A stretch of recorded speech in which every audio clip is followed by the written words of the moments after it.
all doctors to the ER. Do these guys have any idea what they are talking about? Get squared away. Spiritual. Get squared away. Emotional. Get squared away. Mental. Get squared away. Physical. The podcast that'll help you get squared away.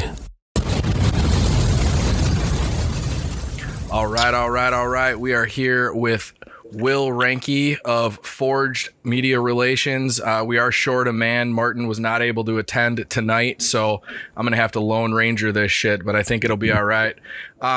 Will, give me like the Reader's Digest version of, I guess, how this came about. I mean, we started talking like you're Insta famous, bro. Well, first of all, thank you for having me. I appreciate that. And two, that's a wonderful comment. I will, I guess I'll take that. You know, I don't know. I think Insta famous, you have to have at least like 100,000. I don't know anymore, you know, but you do get, so I had this conversation with a friend of mine, Dustin, you get fake profiles all the time. All the time. I think that is kind of a entry level to being Insta famous. If people are faking your profile. 100, bro. I had the TV show Catfish from MTV reached out. We were going to do a Catfish episode. No shit. Like, that's how serious. And I figured it out. So listen, so me and my business partner talked about this because we figured out why this happens to me. Well, one, you can't do The Rock, okay? Because nobody in their right mind is going to fucking believe that The Rock is talking to you.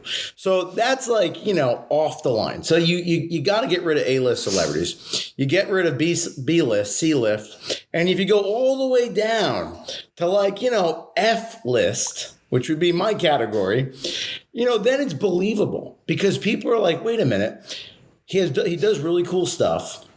You know, and people are weird because they'll crop my stories, put their own voice into like my voice. It's fucking creepy what people do.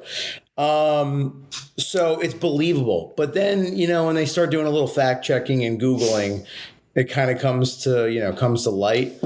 But bro, what the fuck? It's crazy what people do. And you kind of have a plethora of content. So it makes it easy to like find shit that they can use. Mm-hmm. Like there isn't a ton of content of me over the years. It's just a lot of, you know, it's a lot of stuff, a lot of motivational, inspirational stuff. There's a little bit of me, but like, I mean, I'm almost sad that I haven't got faked yet. I mean, you're not missing much. It is funny though, because like girls will finally hit me up and be like, "Oh, what the fuck? I gave all these nudes." I'm like, well, wait a minute. Yeah. So hold on. What we got to do is why don't we send them to the real Will? Let me judge, and then we'll talk about it. Like, hold on. You thought you were talking to me, but now you are actually talking to me. So I don't know. Should we just chat? I mean, it could be a thing. It's why, and money. Do you know how many girls have sent thousands of? Dude, this one guy said he was a soldier. He used all my pictures. He faked somebody in a hospital bed, photoshopped my face in like another dude in a hospital bed, and then took my stories on Instagram and voiceovered his voice into my stories saying her name. And she was sending him money. Oh. I was just like, what?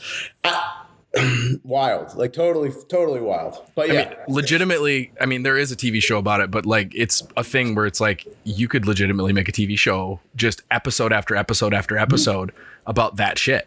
100%. 100%. It's wild. And realistically, there's probably not that many dudes with the amount of content that like you guys like you and Dustin have out there. I mean, chicks, like, let's face it, you subscribe to one OnlyFans and you could catfish like a million dudes because there's, you know, they're posting 10 pictures a day. Yeah, right. For sure. But like dudes, it's not a thing. Like, I mean, I guess dudes probably have OnlyFans, but like the only people that are paying for them are dudes. Yeah, or dudes, exactly. Yeah. I mean, if I get paid for some helicoptering, I guess I would, but I don't know. I'm fortunate that I own a good business and I don't have to at this point. Knock on wood. So yeah, back to your original question, how Forged Relations came to be.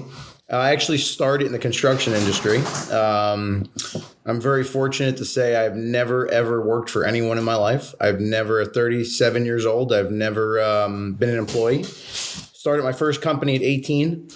It was a garage cleaning company in Pennsylvania. And then I was a landlord to all my other college kids. I bought a house and rented it out to them. Perfect. Which was awesome. And then from there, I went to opening a fence company, and then I owned a gym for 12 years called Sky Fitness. So ironically enough, in that time period in my fitness center life, it was going downhill towards the end because of Planet Fitness and a bunch of other things, a divorce. We can talk about that later. That'll do it. Yeah, that'll do it. And I met Ben, my business partner, who owns Guns Daily. And at the time, I was just getting into the Instagram world. I was getting off a TV show that I did with CNBC for my gym. So I was kind of getting a little bit of publicity on Instagram. And I was with my girlfriend at the time, who now is quite Insta famous, Alex Zedra. So we started Instagram together. She's the Call of Duty girl, Mara. And that's how I met Ben. And then we decided to start a business called Forge Relations. And it actually started as a procurement company for the military. So I was getting guns and ammo, bidding on military contracts. You watched War Dogs too many times, didn't you? Identical. I was like, let's do it. And the reason that happened was because owning a gym, I was training all the cops. So I had those connections with LEO connections. And then realized that that world is not for me. Didn't want to travel to Bosnia and get my fingers chopped off for a couple bucks. So we went into one of my favorite things to date to do, and that's marketing and creativity and filming. And then we started really slow into the marketing world, Forge Relations. And now I'm very proud to say we just actually last week hired our 9th employee. That's awesome. We are a full-fledged marketing firm that does everything from event coordination to SEO, website builds. We do product launches, influencer management. We are a full-fledged marketing firm. And it's been a very fun, interesting road. So I'm very proud to be here. That's awesome. When you guys started out, were you, who was doing the creative? Who was doing the filming and the photography and the stuff like that, the artistic eye stuff?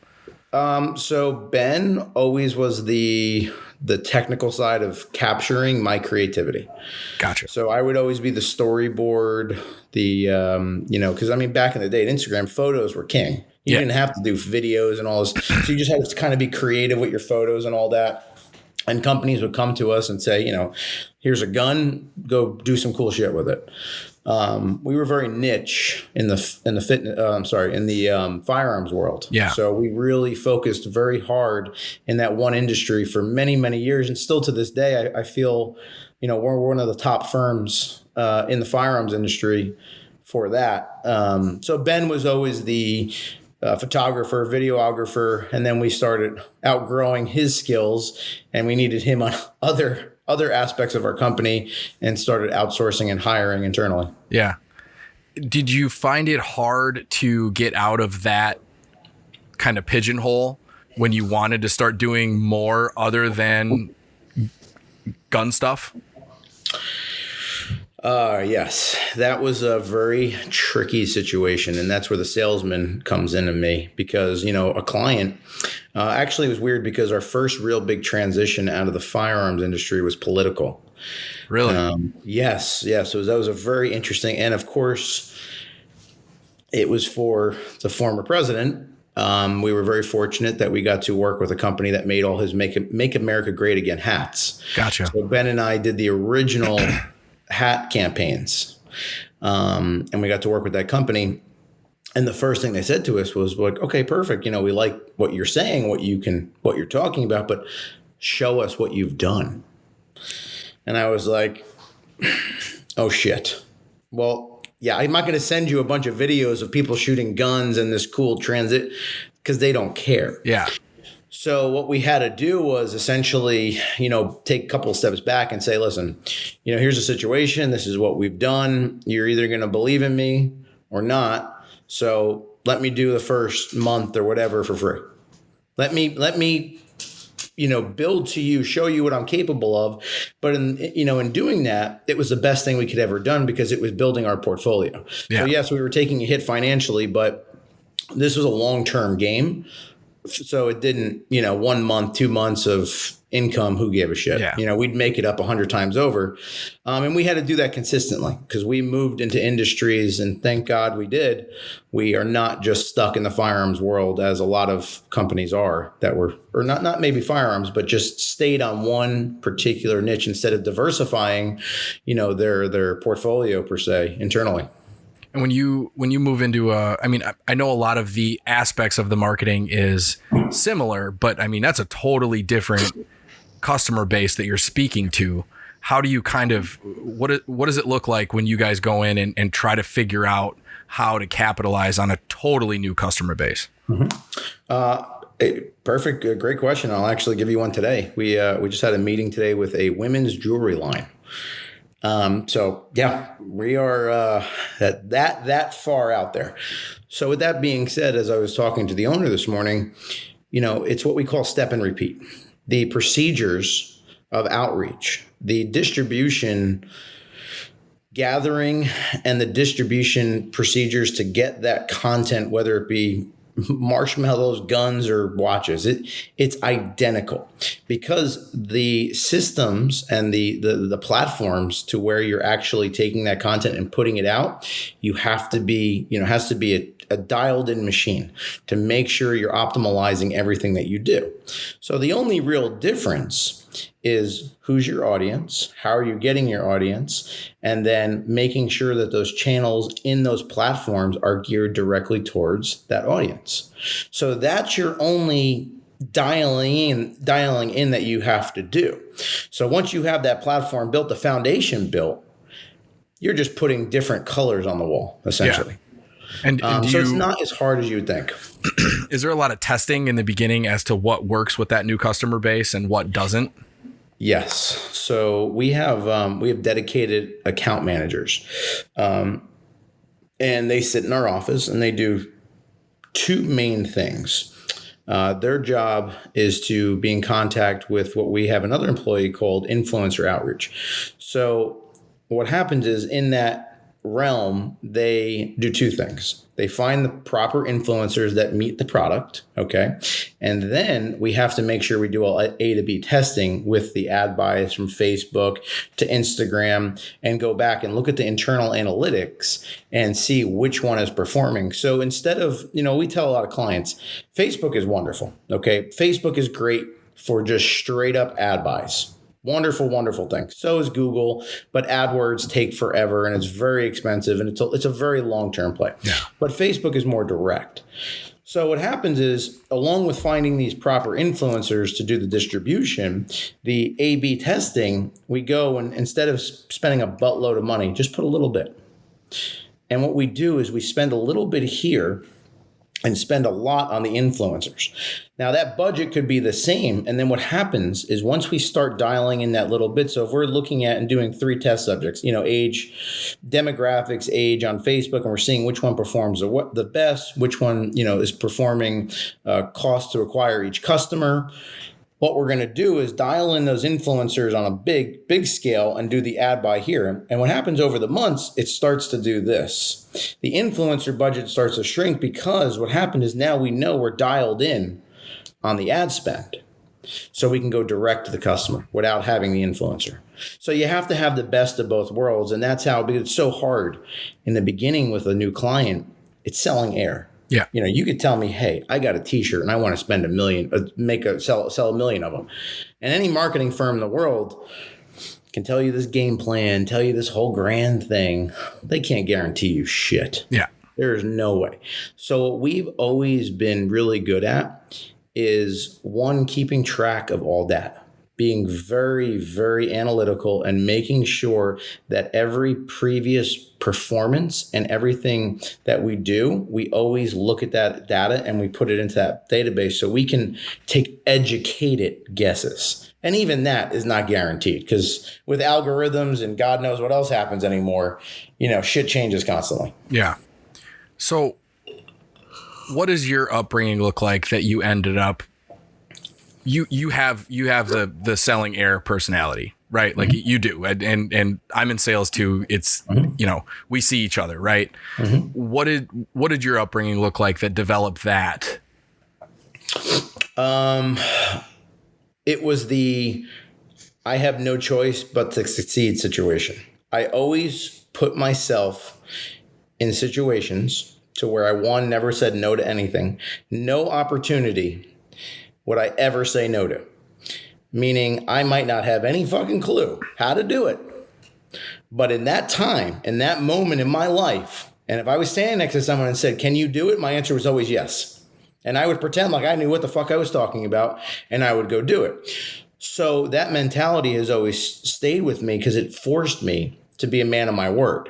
Now, failure is fine. You learn from your failure, mistakes are made, but making sure you give everything that you have to make it happen, you never can really go wrong with that. Because once again, selling air is fine as long as you can back it up by making sure and showing value of what you did. So that always forced me to, like an example of when I owned my gym, I did my own screen printing. And then from me making my own screen printing, people would come to my gym, buy my shirts and go, oh, who did your screen printing? And I'm like, well, I did. And they're like, oh, well, how? I'm like, well, I bought all the equipment because I didn't want to pay someone else to do it. And they're like, oh, well, do you want to make our shirts? I was like, yeah, sure. And all of a sudden I hired this 17-year-old kid, put him in a little corner, and he started running screen prints. And I started buying dryers and presses. And then someone asked me, they're like, who did your security system in your gym? I was like, well, I did. And they're like, oh, well, I own a car dealership. Can you do that? I was like, sure. So then I started running IP systems. I mean, it never, it was just money wasn't the driving factor.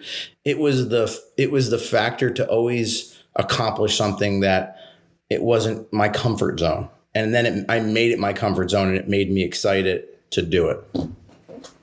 Learning the learning of the new thing and not necessarily mastery, but becoming proficient at the new thing. Not mastering it by any means. I'm so similar, like jack of all trades, master of none. It is. I love it. That's my favorite, man. And it's great. I mean, I don't even remember who said it, but specialization is for insects, right? Exactly. Which is also a little weird because like the greatest of the great are specialized, but I don't think that I have that in my personality to me neither. Slap on one skill for 10 years to become the absolute best at it. Yeah. I'm not Mark Zuckerberg and all those I can't do that. I can't just sit there and look at a fucking computer and do one. To me, my brain is just, I'm in 12 different fucking directions, and that's okay. I might not ever be a billionaire, but fuck it. I'm very happy and I love what I do, and I'm going to be a multimillionaire. So, it's still a win. Yeah. I mean, really, after, what is it, $70,000 a year, your happiness always comes back to where it is anyways. So. Exactly. My whole thing is when I tell everyone, especially that are, someone graduating college, or I just hired a new intern. He's 18 years old. And I'm like, listen, freedom is priceless. Yeah. For you to get up on a Tuesday morning and say, I'm going to go do this because I can. But also make sure that there's food on your table, your bills are paid. Don't just be a lazy bum and do nothing. I'm not saying that, but just sitting there and saying on Friday, when Friday comes, I either have money in my pocket or I don't. And the reason either one of those happened is because of me, not because some fucking guy sat in his desk and wrote a check on Friday and said, here you go, dude. I'm not taking that check from someone else writing. I want to make my own fucking check. And that's what I've been doing my whole life. That's awesome. Who was your biggest inspiration growing up? Two people, my father and my grandpa, for two completely opposite father. My dad and my grandpa. Yeah. Just making sure it was the same father's father. Yep. No, it was my mom's father. Mom's father. Okay. Yep. So my pop, he recently passed away, and this whole fucking COVID bullshit, I couldn't see him. So I wasn't even allowed to see him on my, on his deathbed. So that sucked. That does suck. But anyhow, he was a big inspiration to me because he was just like me, except he would say no to everything. So he passed up on every fucking opportunity he could ever had. But he owned gas stations. He owned a limo company, construction. Fucking coolest dude ever. Gave me my first gun, still have it at 8 years old. It's a 410 side-by-side Fox Savage, my most prized possession. My pop is the man. But he always told me one thing.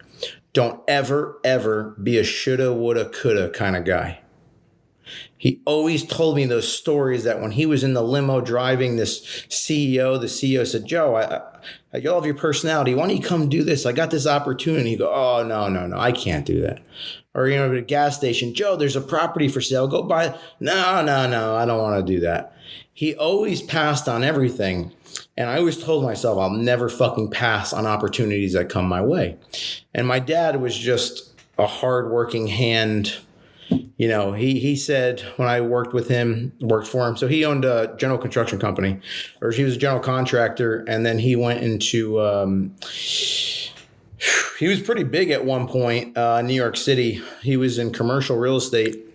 He had about 70 guys in the union that worked under him for his company. He built some really big buildings. And, when I would work with him, he goes, you're not doing anything until you learn how to fucking sweep. Here's your broom and go fucking sweep. And he would make me sweep and sweep and sweep. And I would just sit there, 12 years old, 5, whatever the fuck it was. I'm like, you suck. Like, this sucks. But then, realizing how important it was to sweep.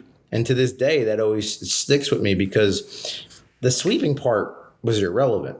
But was so relevant was keeping your life clean and organized, because the better that was, the better the job site would be ran, and people would look at you, and electricians wouldn't come in and throw shit on the ground and do this. So we built a couple houses together, which has been really fun. But unfortunately, in my early years of 10 years old, my brother passed away. He was 5, I was 10. We were playing baseball together. So that's why my gym is called Sky Fitness. His name was Skylar. Oh. So my dad from that point kind of went downhill and gave up that company. And then he was just like, he just built houses here and there, still very successful. And I can't imagine what that would do, having kids. I honestly can't imagine what that would do to the psyche. It's your number one. It's your number one value, right? It's your number one thing is keeping them safe, and anything happening, even if you had nothing to do with it. It's gonna tear you apart from inside. 100%. I'll never forget that day when we came home from the hospital. My parents were never and I was 10. I'm 37. I was 10 when it happened. Vividly, my dad and my mom changed forever. Everything changed, and I turned into a fucking lunatic. I was just like, untouchable in my own brain. I wouldn't die. Then I started buying dirt bikes and jumping. I'd be the first one to try and do the most, because I was like, well, fuck it. Who cares? And then that slowly, thank God, got out of me, because then I realized getting hurt hurts. It does. It does. Yeah, it really hurts a lot, especially like 17, 18, when you're like locked up in bed for 3 months. I lived through that one on a 4-wheeler. Same type deal. Yeah. I love the your dad making you sweep, because I think it was Goggins that was talking about making your bed. It's the same idea. Like it's not the making of the bed that does anything. Making your bed has nothing to do with being successful. But what it does is it starts your day with a discipline. And when your day is started with a discipline, or your career is started with a discipline, the shit is clean. Like it sets the precedence for what is to come after. Absolutely. Could not agree more. So you owned a gym, bro. We're so Squared Away, the podcast is the 4 pillars of being squared away is the physical, the mental, the emotional, and the spiritual. And nobody's ever squared away. The idea is that we're always working to improve those 4 pillars. So what does or has been the most successful for you with your physical practice, even if it's not currently right now? Yeah, it's definitely not current right now. That's for sure. I definitely shied away from the gym in many aspects. Routine, dedication. Let me back to routine. Having a very just daily routine changed everything in my life. And you had no choice. So I was a prep coach, and then I competed for a long time. So in order to step on stage and compete, get your body down to, it was like 4.5%. Yeah. It's very, very, not only challenging, but it just comes down to just being dedicated and routine. Because if you don't, you miss that one thing, or you take that one extra sip and that one little, it changes everything when you get on stage. So competing year after year and doing show after show, how my body and how my physique changed, I saw how I would cheat a little bit 3-4 weeks out, and how I would think internally in my head, that doesn't matter, but it does. So having that experience and getting on stage and looking back at those photos and going, oh shit, that matters. So, you take that mindset and you bring it to everything. You bring it to your business. That little number you skew, or that one person you fuck, you don't realize how, maybe in a couple weeks or down the line, it's going to come back and it's going to really fucking hurt you. That butterfly effect. That's definitely been a big part, is that routine. What is it like mentally? This is not in my notes at all, but I did not know that you competed. What is it like mentally and emotionally to be at 4% body fat? So two things first really come to mind. One, a loss of general reality. And the reason why I say that is because socially, it's very taxing on a relationship.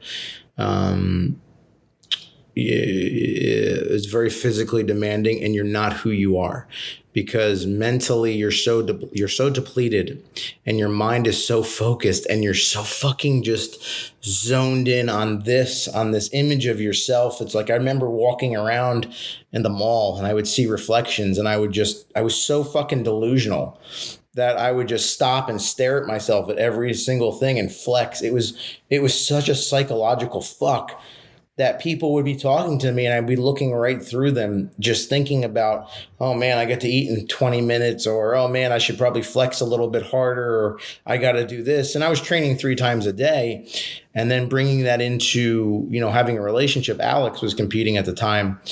So we were living in the same house, and it was like a fucking atomic bomb, just waiting to go off. If you sat there and just moved your back in a certain way, it was wild. People say fucking steroids are nuts. No, it's not it's food. It's your depletion. It's your body. You are at the pinnacle of the breaking point. And everyone, it's so funny. Everyone backstage, like my girlfriend now, she's like, I can't believe you saw this naked girl. Cause I used to tan, and I was a prep coach too, simultaneously. So I was competing and I was a coach to almost 16 fucking people. So I had to deal with 16 people just like me and try and compose myself. And I'd be, spray tanning these girls and getting up in their coochie and all this stuff.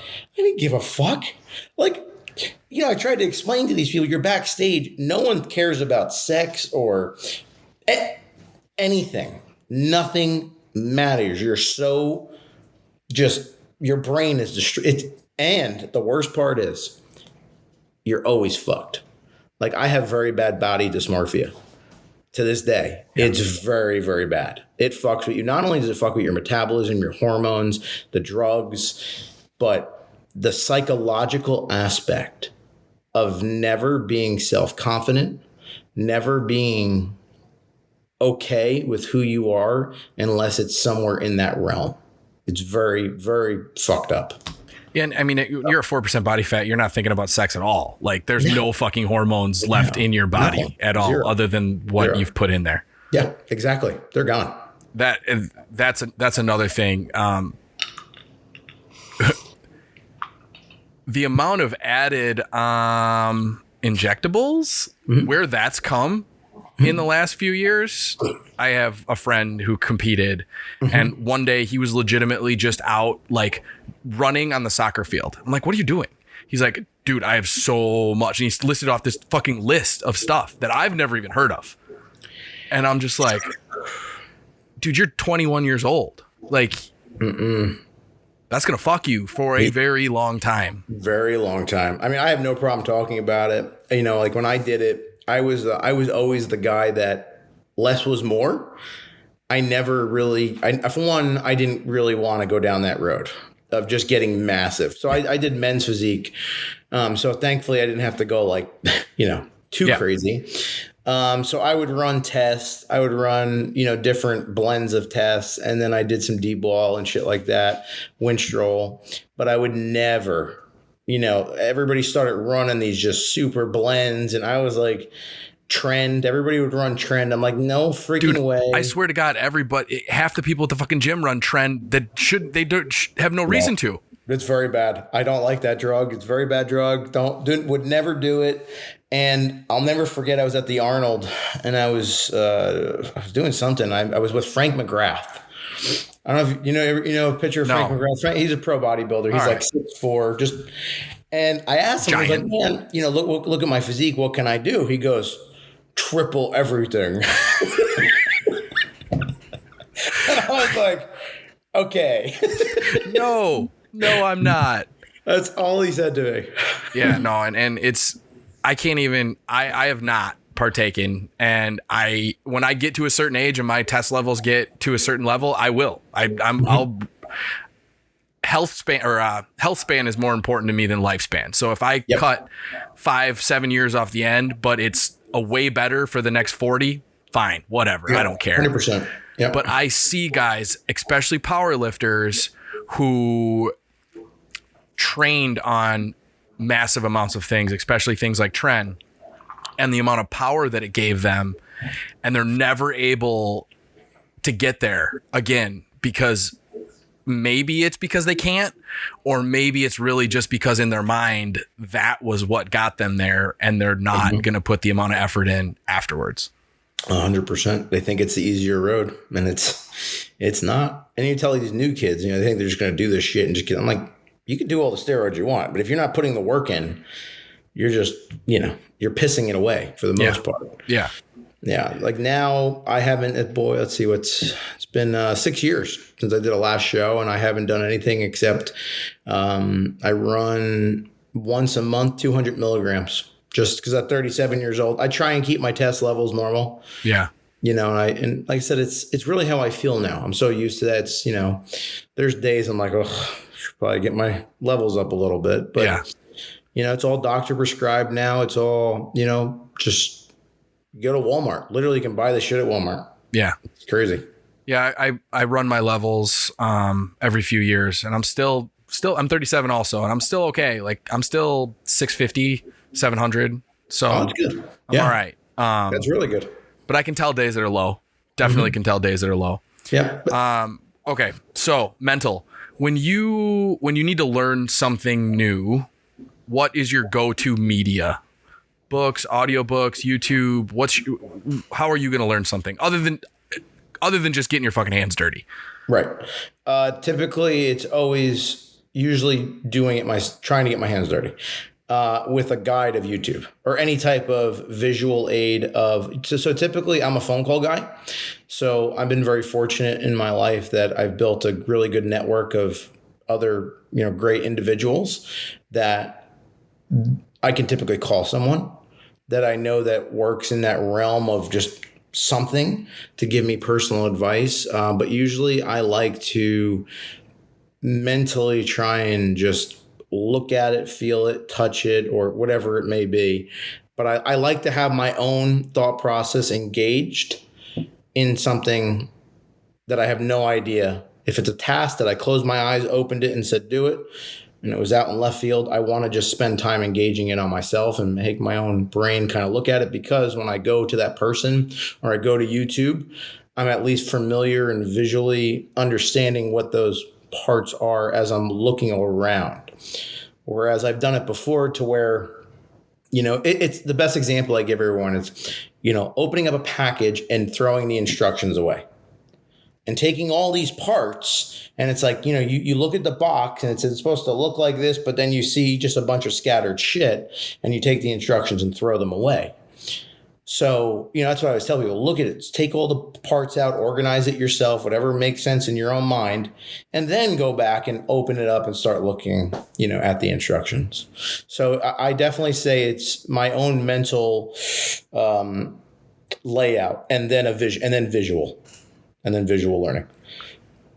I know now you guys have staff and content creators and hire everything out, but coming up early on when it was just you guys or just a few people, what was your favorite go-to content creation hack? That's a good question. I really loved, okay. I loved teaching myself all the Adobe platforms, the Adobe effects, Because to me, especially in that day and age, that was way ahead of the curve on Instagram. I would do like the floating gun posts. And there was just I'll never forget this one. It was a desert eagle just in this beautiful lake above, and like a desert eagle was floating above, and I had to build this whole contraption with fishing string, fucking in the water and doing all this crazy things to suspend it. And then I took the photo and I'm like, well, fuck, you can still see all this stuff. So I was like, all right. So then we bought Adobe, and I'm sitting there trying to mask all the lines and, Photoshop it. And all of a sudden I'm like, whoa, that's cool. And this is early on in that realm. There weren't really apps and all that other shit. So I would say, transforming visual illusions, I think would be one of my favorite things. Got it. How'd you guys get hooked up with Post Malone? That's a great story. So full transparency. Years ago, so I've known Post for it's been quite a while actually. But originally it was through Ben. His manager Bobby sent us a message on Instagram, and this is during the YouTube days. This is when he just got like White Iverson. And he sent Guns Daily a message on YouTube, or I'm sorry, on Instagram. And it was like, hey, let's make a video. And me and Ben were like, who? Like what? And it didn't really register in our minds at that point. So then, little time went by, and then we all realized, and I was like, holy shit, like Post Malone, this is fucking awesome. So we messaged him, and then Bobby, his manager, who's a really good friend of mine, lives in New Jersey.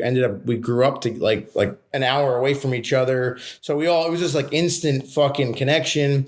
And then within like 2 hours, this is like 4 years ago. Me and Post started sending each other photos of our guns. We were literally texting each other photos of guns. And then we did a concert together, or not concert together. I went to one of his concerts. You were on stage. It's cool. Yeah, we are. Yeah. That is the big plus. You always get to go on stage and hang out. And I got into a fight with Cam Newton that night, actually. He was being a dick. Well, and I didn't know who he was. I had no idea who Cam Newton was. So I was like, excuse me, fella. And I'm like, because I'm very short. I'm 5'6", and he was like, God knows what the fuck he is. He had his fedora on, and he was just being an asshole. So I pushed him out of the way, and everyone's like, you know who that is? I'm like, no, I don't. I don't think I could pick him out of a fucking crowd either. And we ended up having a great night. And then the next day, we went shooting. He was talking about Lamborghinis, and I was like, oh man, I called a local Lamborghini dealership. I'm like, hey, I need some Lamborghinis. They're like, who are you? I was like, listen, I need some Lamborghinis. I got Post Malone, bring them. And the guy's like, okay. They literally hand drove up 2 Lamborghinis to the gun store we're at. We stayed in the gun store the entire day and night. We stayed up all night, and we're on the roof. We were in Charlotte in North Carolina, and we all like it was just one of the craziest first meetings of anyone. The whole gun store was there. There's like 10 of us. We were playing beer pong all night. And then he literally got in his tour bus at, I think, 9 o'clock in the morning and just took off. And we've been friends ever since. See, that's the gun community. You don't find that in like the granola community. No. He is one of the most genuine, just nicest human beings I have ever met in my life. His family has been so welcoming. His dad's awesome.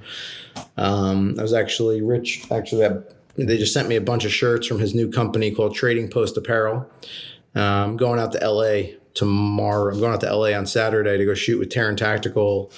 So we're going to go do some fun stuff out there.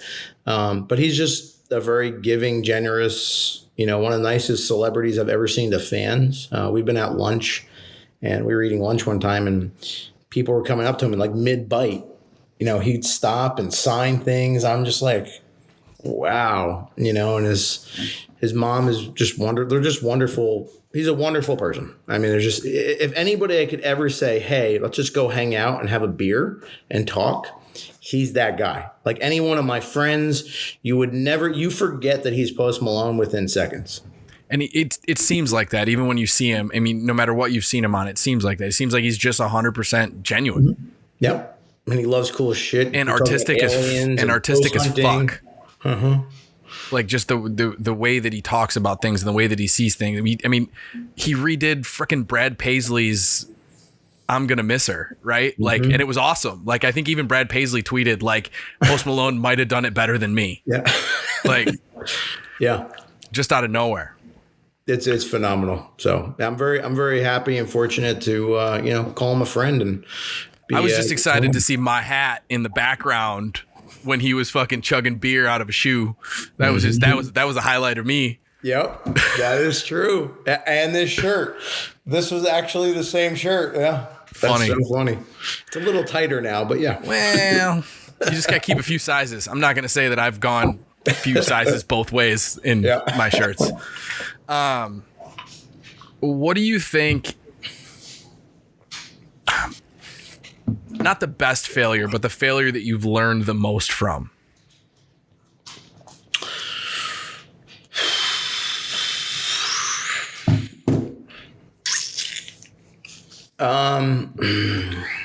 My gym.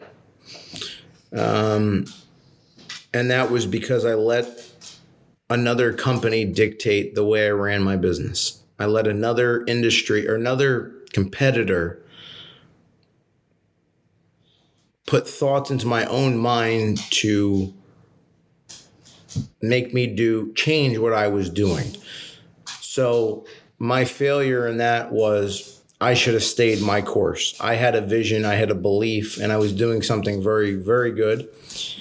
And the second I saw that vision take a dip, instead of focusing on my vision and going back to what I was originally thinking about, I let a competitor skew how I was doing something, and I tried to do it their way. The second I did that, everything fucking imploded. What little more detail was it changing how you charged, changing how you ran what was it? So it was a little bit of everything. It mainly came down to money. Because what happened was, instead of selling gym membership at Sky Fitness, I was selling people why they were spending more money with me than Planet Fitness. I was $39.99. They were $10.99, whatever the fuck it was. So what happened was I spent more of that time convincing them. They're like, well, why are you this? Why are you that? And then instead of continuing my vision, because I built a business off of a certain income. I built a business, my overhead required this. And that's why that number, I didn't just make a number out of my ass. I didn't just say $39.99 because I knew how many minimum members I needed to keep my overhead, to keep me afloat. And that's where those numbers came. So when I decided to start dropping my price in order to match what everyone else was doing, it was terrible. And then also the fact of I was changing my business model. They kept saying the no judgment. We don't want to do this. Meatheads aren't allowed. And I started losing the female audience because they thought we were too, dirty and gruntly, which we weren't. I mean, it was a beautiful facility, but in my mind, I thought that's what I had to start doing. So then I made the worst decision of my life. I doubled down. I rented another building next to mine, another 5,000 square feet. And I opened a tanning salon, a full studio, a restaurant, a hair salon. And I did this whole freaking thing. And my overhead instantaneously, obviously doubled. My loans quadrupled. And it helped for a little bit. And then all of a sudden, that didn't help because I skewed away from the original concept of Sky Fitness. So with that being said, long story short, stay the path of your own personal vision, your own goals, and don't let others dictate your future. And I'll even add to that, like, sell your pluses versus trying to make your positives their positives, right? Like I pay $40, $50 a month, and my wife pays $20 a month to go to Planet Fitness. And I go to with her once in a while because I can, and it's nice to work out with her, but I would never fucking leave my gym because it's just not, it's not what I need. It's not what I want. It's not what I'm looking for. Like, wait, no racks, no barbells, 50 pounds, 70 pounds is the heaviest dumbbell. Like, no, I'm not That's great it's great for the little old ladies that work out in there. Right. Okay. And it's great for people that don't mind missing all that stuff, but there's not a fucking chance I would ever do that. Agreed. So, figure out what you're selling and sell your positive hard. Mm-hmm. Right. Agreed. So you worked with a lot of brands early on, mostly the gun community, and then later on expanding. What's the most ridiculous thing you've had a company ask you to do? Post Malone, Postiefest. We were definitely to this day. That was it was one of the most demanding and wildest in the moment and the most short period of time.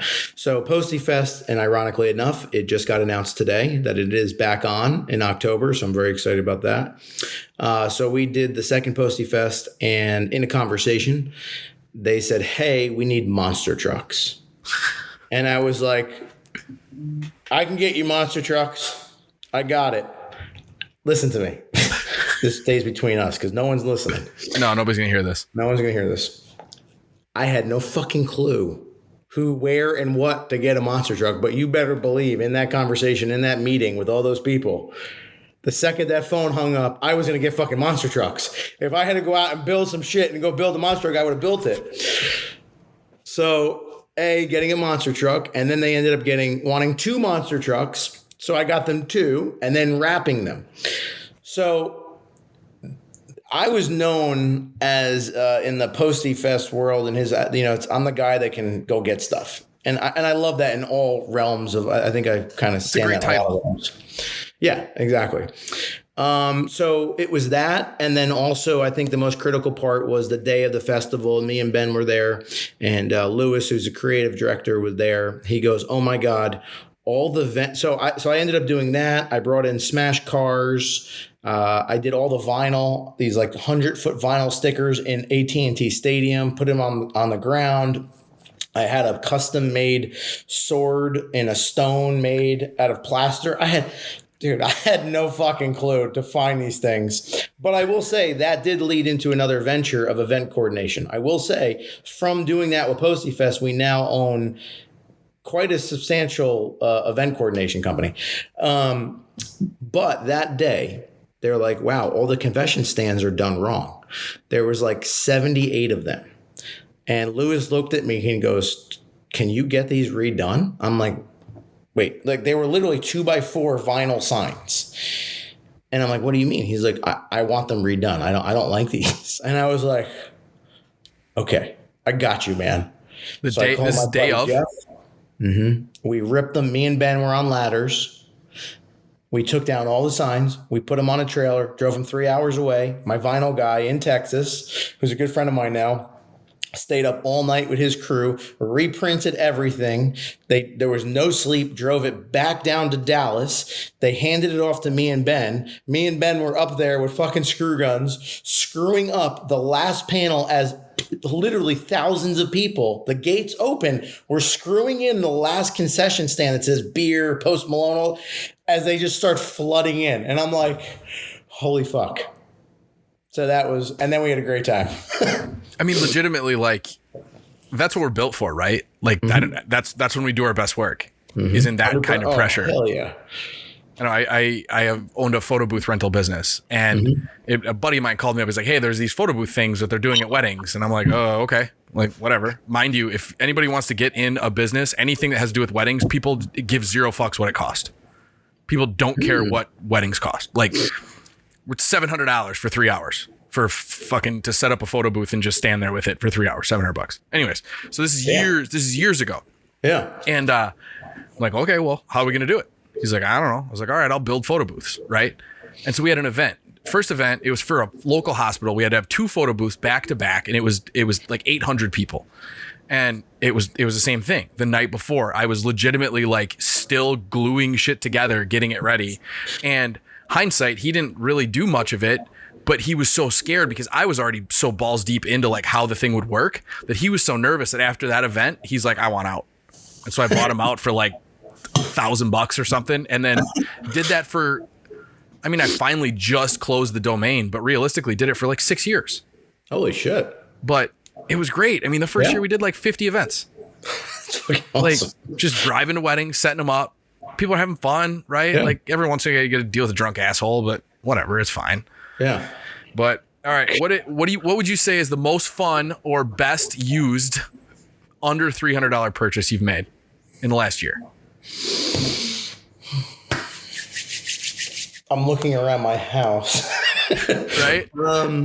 Like Byron was like, my phone. I'm like, that's way more than $300. I would say under $300. Oh, what?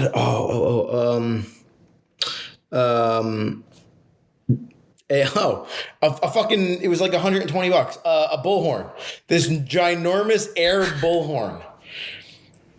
Best thing ever. I scare the shit out of everyone in the office, and stay tuned. The Bullhorn is going to have its own TikTok channel. I'm mounting a GoPro in the front and a GoPro in the back.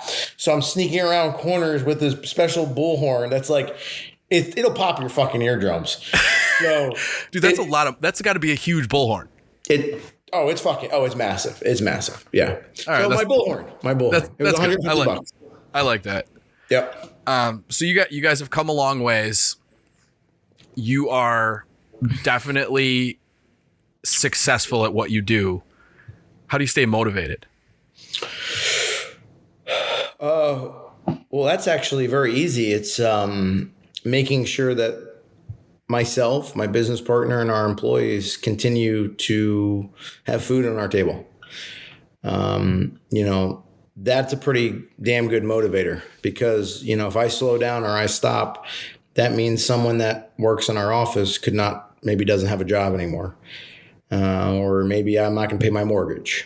So I hate to say it's about money, but I mean, at the end of the day, to stay motivated, it's not, I want to keep leveling up, but if we're using the term of, ever going backwards, that backwards never exists because I don't want to let my, hiring someone or the new office building and the new overhead to ever come back and financially put me in a position where I can't support that or I can't give someone a job and support them. So it's not money because 100%. Money would be for you. It's the Right. ability to provide for the people that you Exactly. care about. Yes, exactly. Yep. Awesome. What are the Gundys? The Gundys. The Gundys are something I'm extremely, extremely proud of. We are headed on year 3. We should have an announcement for year 3 next week.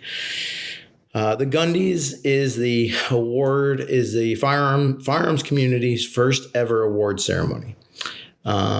So think of the Dundys from my favorite TV show, The Office.